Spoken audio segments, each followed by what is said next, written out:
कि तो कल 22 जनवरी 2023 थी। हम लोगों ने प्राण प्रतिष्ठान देखा अयोध्या में श्री राम मंदिर का। प्रधानमंत्री जी वहाँ मौजूद थे भारत के। इसके अलावा संतगण, राजनीतिक पर्सनैलिटी, पॉलिटिकल पर्सनैलिटीज, बिजनेसमैन और सभी भारत के लोग जो अयोध्या में तो मौजूद नहीं थे पर इंटरनेट और टीवी के माध्यम से उस राम मंदिर प्राण प्रतिष्ठान के कार्यक्रम को देख रहे थे। तो ये आस्था का विषय है, श्रद्धा का विषय है और साथ में ही ये एग्जाम का भी विषय है, एग्जाम में भी आ सकता है। तो वैसे तो इस चीज श्री राम जी के बारे में सबको पता ही है, सब लोगों ने बचपन से ही रामायण पढ़ी है। अयोध्या के बारे में भी सारे फैक्ट्स आपको पता ही है, कहाँ पर है, क्या नहीं है। श्री राम मंदिर के बारे में भी आप बहुत पढ़ चुके होंगे अखबारों के माध्यम से, न्यूज़पेपर के माध्यम से। लेकिन फिर भी अगर जो थोड़ी बहुत चीज है, उन सब चीजों को जो बची हुई है उनको समराइज करके एक ऐसा टॉपिक हम लोगों ने तैयार किया है जिससे थोड़ी बहुत आपको इन्फॉर्मेशन मिले, कुछ एक्स्ट्रा अयोध्या से रिलेटेड, श्री राम मंदिर से रिलेटेड और आपके एग्जाम पॉइंट ऑफ व्यू से। तो थोड़ा सा देखते हैं इसमें। तो कल 22 जनवरी 2023 सोमवार का दिन था और कल प्राण प्रतिष्ठा का कार्यक्रम अयोध्या में हुआ। सब लोगों ने देखा, रात में एकदम दिवाली की तरह माहौल था, पटाखे फोड़े गए, दिया जलाए गए, है ना। तो कुल मिला के वहां पे भगवान रामलला की जो प्रतिमा थी, भगवान रामलला की प्रतिमा का नामकरण हुआ वहां पे। रामलला का मतलब चाइल्ड फॉर्म में, है ना।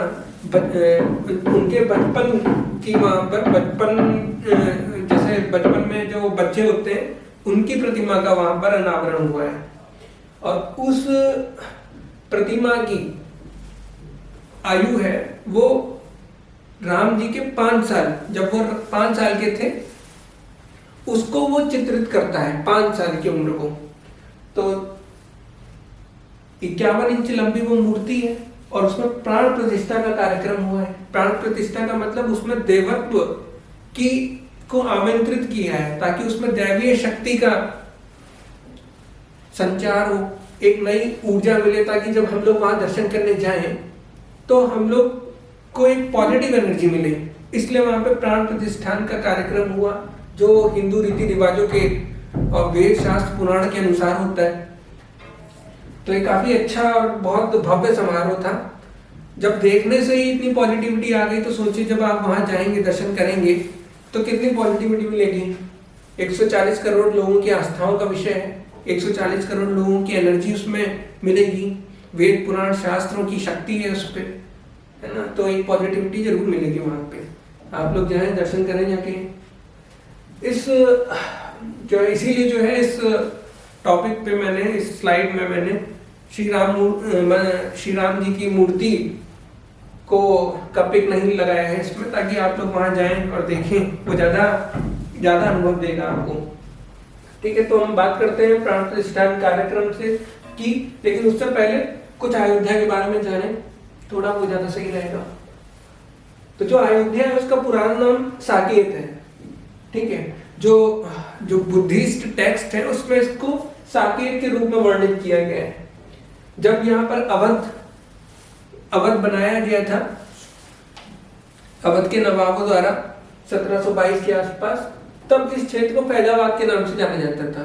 2018 में अयोध्या का नाम, अयोध्या जिले का नाम जो अब अयोध्या है उसका 2018 से पहले तक फैजाबाद था, यानी कि 2018 के बाद इसका नाम अयोध्या कर दिया गया।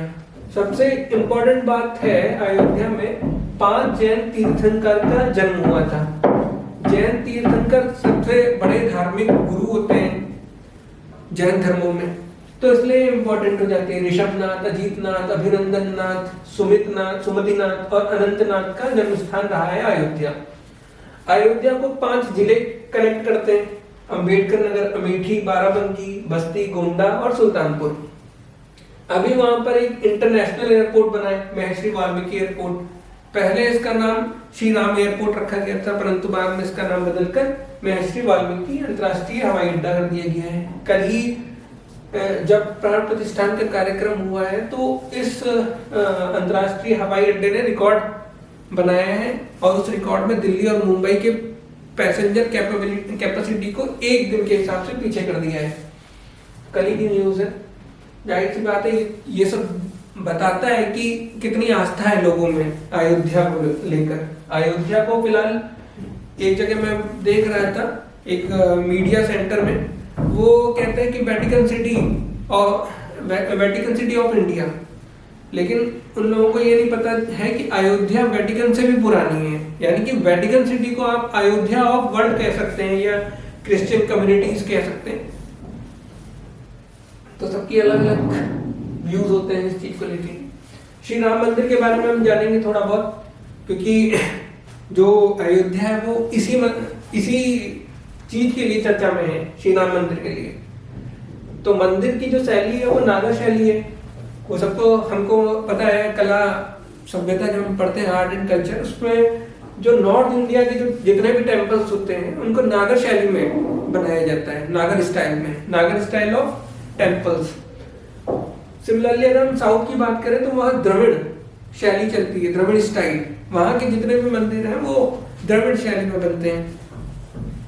और एक बेसा शैली होती है जो मिक्स फॉर्म है, जहाँ मतलब हम कह सकते हैं अमलगमेशन है इसका, नागर शैली और द्रविड़ शैली का। तो ये तो बात है कि हमारा जो राम मंदिर है वो नागर शैली में बना हुआ है। प्रवेश द्वार कितने, तो ये याद रखिएगा, गज द्वार है, सिंह द्वार है, हनुमान द्वार है, गरुड़ द्वार है।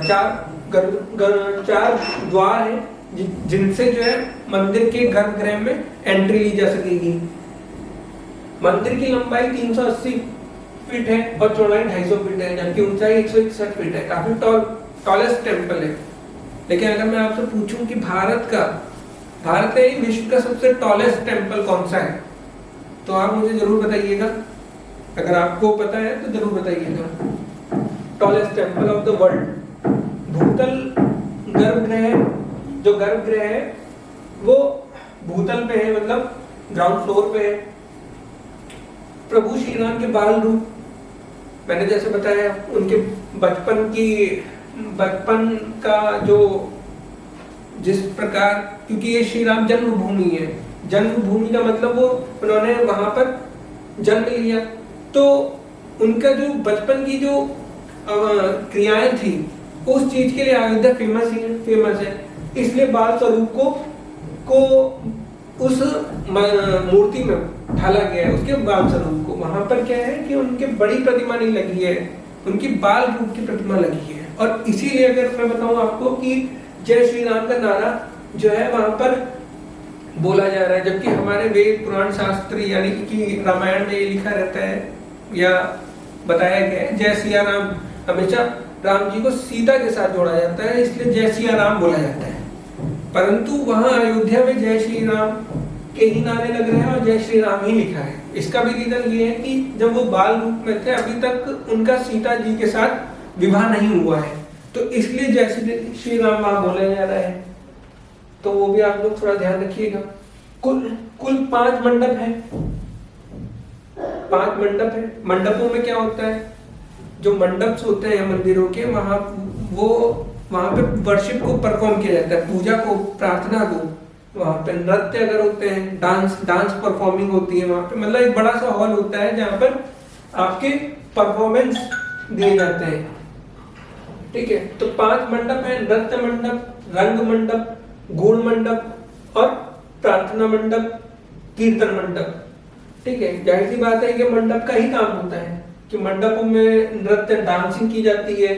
ठीक है, प्रेयर्स, वर्शिप की जाती है, कीर्तन, भजन, सॉन्ग परफॉर्म किए जाते हैं, म्यूजिक परफॉर्म किए जाते हैं।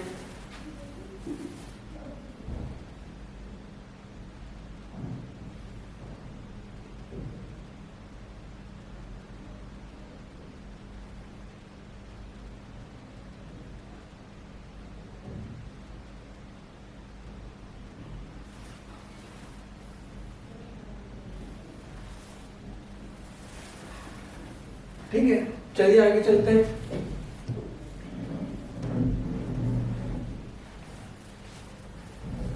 मंदिर के जो स्तंभ है, दीवार है, उसमें देवी देवताओं की मूर्तियां लगी हुई हैं। प्रवेश जो है पूर्व से होता है, यानी कि ईस्टर्न साइड से होता है, 32 सीढ़ियां, और जो है मेन जो है वो सिंहद्वार है।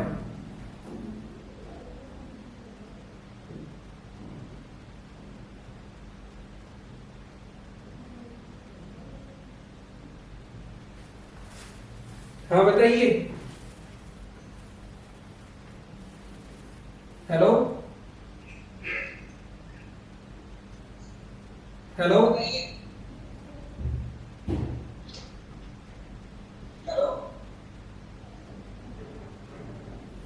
बताइए मिताली जी।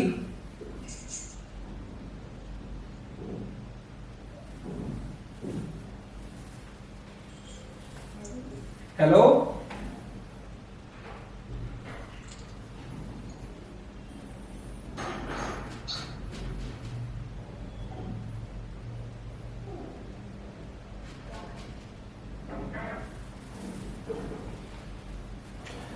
ठीक है, तो हम यहाँ पर थे कि सिंहद्वार जो है मेन एंट्री है। दिव्यांगजन तथा वृद्धों के लिए रैंप एवं लिफ्ट की व्यवस्था है। मंदिर के समीप पौराणिक काल का सीता कूप यानी कि वेल है। श्री राम जन्मभूमि मंदिर परिसर में अन्य मंदिर जैसे महर्षि वाल्मीकि, महर्षि वशिष्ठ, महर्षि विश्वामित्र, महर्षि अगस्त, निषादराज और माता शबरी का भी मंदिर है। ये सब जितने भी हम महर्षि का नाम देखा है हम लोगों ने, निषादराज जी का देखा, शबरी जी का देखा है, तो ये जो रामायण कथा है उनमें ये लोग करेक्टर रहे हैं। मतलब ये सब लोग जो है जितने भी महर्षि, जितने भी गुरु हैं और लोग हैं, वो रामायण की कथा में यानी कि उनका संबंध श्री राम जी की लाइफ से रहा है। इसलिए जो है इन सभी का ही मंदिर भी जो है उस परिसर में बनाया जाएगा। अब हम देखते हैं कि कल जो बेसिकली प्राण प्रतिष्ठान किया गया है मंदिर में, उसमें भगवान राम लला की प्रतिमा का विवरण का विमोचन हुआ है। भगवान राम लला का जो प्रतिमा थी, मूर्ति थी, उनका भी विमोचन हुआ है। थोड़ा सा हम जानेंगे राम लला जी के बारे में जो वहां पे मंदिर में विराजे हैं। उनके सिर पर स्वर्ण मुकुट है, ठीक है, गोल्डन क्राउन, गले में हीरे मोतियों का हार है, कानों में कुंडल सुशोभित है, हाथ में स्वर्ण धनुष है, यानी कि गोल्ड का आपका क्या है, आखिरी है, वहां पर सोने का धनुष बाण है। राम लला जो है पीली धोती पहने हुए नजर आ रहे हैं, पीतांबर वस्त्र धारण किए, है ना। श्लोक है ना, नीलांबुज श्यामल कोमलांगम सीता समानु पिबंबरम पौड़म महासाय चारु चापम नमामि रामम रघुवंशनाथम। ठीक है, वहां पर भी उन्होंने पीतांबर पीले वस्त्र धारण किए हुए थे राम जी ने। तो उनका जो वर्णन किया है वो पीले वस्त्रों में ही किया है ज्यादातर। तो इसलिए जो है पीतांबर वस्त्र यानी कि पीले वस्त्र जो है उनको पहनाए गए हैं। मूर्ति की लंबाई, ठीक है, मूर्ति की जो लंबाई है वो 51 इंच की है। मूर्ति का निर्माण श्याम शिला मतलब काले पत्थर से हुआ है, यानी कि जो मूर्ति है वो काले पत्थर से बनी हुई है, जिसकी वजह से उसका रंग काला है, ठीक है। और उसकी कुछ विशेषता ये है कि हजारों वर्ष मानी जाती है कि इसकी उम्र, जो काला पत्थर है जिसके लिए कंट्रोवर्सी चल भी रही थी, क्योंकि उसकी साइंटिफिक इंपॉर्टेंस ये है कि उसमें आप जैसे हिंदू रीति रिवाजों में तिलक लगाया जाता है, भोग चढ़ाया जाता है, तो इससे क्या होती है, जो मूर्तियां होती हैं वो विखंडित हो जाती हैं एक समय पे। परंतु जो इस पत्थर से निर्मित मूर्तियां होती हैं, यानी कि श्यामशिला यानी कि काले पत्थर से जो निर्मित मूर्तियां होती हैं, उनके साथ ये इस टाइप की जो घटनाएं हैं जिसे मतलब विखंडन कहते हैं, डिकेड कहते हैं, वो नहीं होती हैं। तो उसकी अवस्था जो है, मूर्ति की अवस्था जो अभी है वो ही हजारों साल तक बनी रहेगी। काफी मजबूत पत्थर है, उसमें कुछ इतनी आसानी से केमिकल कंपोजिशन चेंज नहीं होता है। इसलिए जो है वो मूर्ति का निर्माण श्यामशिला यानी काले पत्थर से किया गया है, जो कि गंडक रिवर से लेके आए हैं, ठीक है। वो जो शिलाग्राम्स हैं वो आपके गंडक जो रिवर है, नेपाल आती तो इंडिया में भी है, लेकिन नेपाल से उनको लाया गया है अयोध्या में, उनमें वो बनी है, उनसे वो मूर्ति बनी है, ठीक है। अब मैंने पहले बताया कि आयु जो है 5 वर्ष बताई गई है। रामलला जी की जो मूर्ति है, मतलब रामलला जो विराजे हैं मंदिर में, उनकी आयु को 5 वर्ष बताया गया है। 5 वर्ष के बालक के रूप में उनको वहां पर विराजा गया है। उनके चारों ओर कुछ प्रतीक बनाए गए हैं। क्या क्या प्रतीक है वो हम आगे बताते हैं। इसमें इस विग्रह मतलब मूर्ति को, इससे ऊर्जा प्राप्त होती है, इसलिए उन प्रतीकों को बनाया गया है। ये जो प्रतीक हैं वो बेसिकली विष्णु जी के 10 अवतार हैं, जिनसे उस मूर्ति को एनर्जी मिलेगी। तो हर चीज की व्यवस्था है। और मेनली जो अगर हम धर्म की बात करते हैं, तो जो हिंदू धर्म है यानी कि सनातनी धर्म है, वो दरअसल एक विज्ञान है। और विज्ञान को जीवन में अपनाने के लिए धर्म का सहारा हम लोगों के ऋषि मुनियों ने लिया गया। अगर आप देखेंगे हर जगह ही जो हमारी पद्धति है, जीवन शैली है हिंदू धर्म की, सनातन धर्म की, तो वो विज्ञान से रिलेटेड है, यानी कि अध्यात्म से रिलेटेड है। ठीक है, उसको एक गलत तरीके में लोग देखते हैं, है ना। वो लोग बाहर के जो बाहरी आक्रांताएं थे, जो इन्वेडर्स थे और जैसे ब्रिटिश थे, उन्होंने जो हिंदू सिविलाइजेशन को डिस्ट्रॉय करने की पूरी कोशिश की।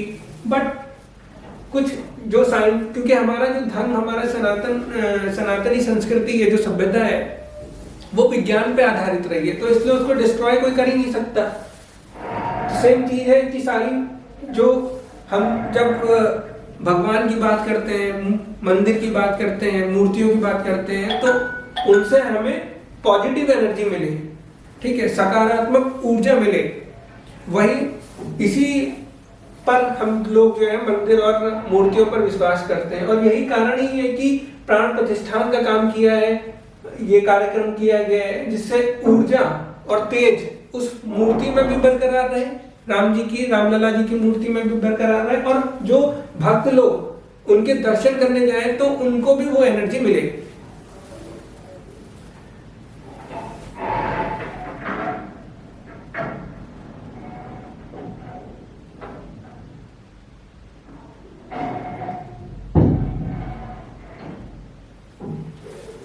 हाँ बताइए।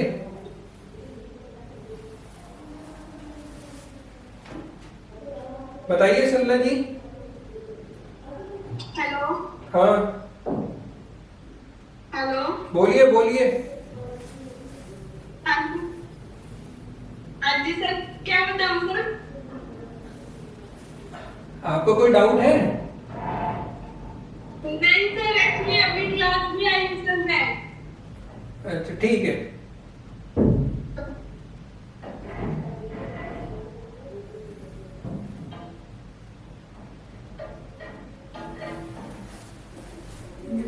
तो हम ये सब बता रहे थे आपको कि कौन से प्रतीक है। वो प्रतीक विष्णु जी के अवतार हैं, 10 अवतार हैं, उनकी बात हम आगे चल के करेंगे।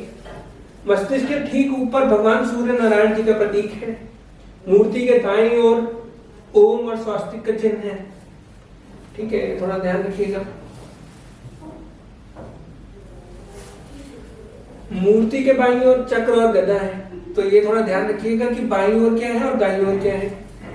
जो हमने बताया कि मूर्ति में 10 टाइप के प्रतीकों को उकेरा गया है, तो वो कौन कौन से हैं? वो विष्णु जी के 10 अवतार हैं। पहले मत्स्य, कूर्म, वराह, नरसिंह, वामन, परशुराम, राम, कृष्ण, बुद्ध और कल्कि अवतार जो है, इनकी आकृति को बनाया गया है उस मूर्ति में के चारों तरफ। तो ये हमारा जो था आज का जो टॉपिक था, वो श्री राम मंदिर और प्राण प्रतिष्ठान का जो कार्यक्रम हुआ था उस पर ही आधारित था। तो आशा करते हैं कि आपको कुछ समझ में आया होगा। अब फिलहाल क्योंकि मंदिर की बात चल रही है और धर्म की बात चल रही है, तो थोड़ा सा आप धर्म और मंदिर दोनों में आस्था बरकरार रखें और उनके बारे में रिसर्च करिए, पढ़िए। हो सकता है कि क्वेश्चन जो है मंदिर से रिलेटेड या फिर ये जो मैंने आपको बताया है स्लाइड में कि 10 अवतार हैं, कौन कौन से अवतार हैं, कौन कौन से नहीं है, क्या दाईं तरफ बनाए है मूर्ति की, क्या बाईं तरफ मूर्ति के बनाए, है ना, किस पत्थर से मूर्ति का निर्माण किया गया है, कौन सी शैली है मंदिर निर्माण की। तो ये सब आप लोग थोड़ा सा ध्यान रखिएगा। और बार बार थोड़ा सा, क्योंकि सारे आपने जब देखा होगा कि जब प्रसाद वितरण कर रहे हैं तो पैम्पलेट भी डिस्ट्रीब्यूट कर रहे हैं, तो उस पैम्पलेट को पढ़िए, है ना। इतना बड़ा कार्यक्रम हुआ है प्राण प्रतिष्ठान का, तो आपके अंदर क्यूरियोसिटी होगी जानने की कि क्या है आखिर वो मंदिर में क्या है, मूर्ति में क्या है, और क्यों वो इतने 140 करोड़ लोगों की आस्थाओं का विषय है ना। तो ये सब पढ़िए, जानेंगे अपने धर्म के बारे में भी, और हमारे धर्म जो है विज्ञान की ही व्याख्या करता है। तो इस नजरिए से पढ़ें आप, ठीक है। आज के लिए इतना है।